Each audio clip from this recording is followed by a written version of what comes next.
La saison 3 de Squid Game est sortie cette semaine. À cette occasion, je vous propose de réfléchir ensemble sur cet univers.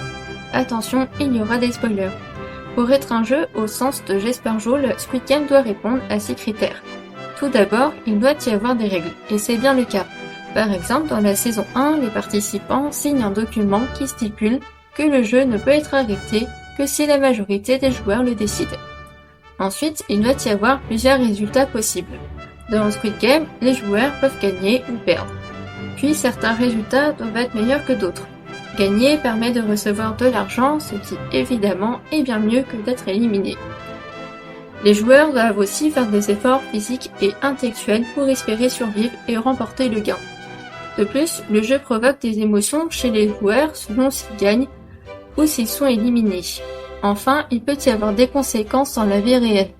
Dans Squid Game, si vous gagnez, vous devenez milliardaire et vous pouvez rembourser vos dettes.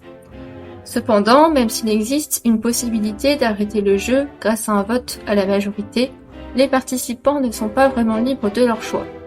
Dans la saison 1, on découvre des personnes en grande détresse financière et dans la saison 3, les VIP forcent un nourrisson à remplacer sa mère, la joueuse de 122. Les participants se battent entre eux jusqu'à l'élimination pour remporter le gain.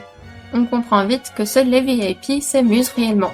À un moment donné, dans la saison 3, ils se déguisent en garde et disent que c'était amusant de chasser des gens.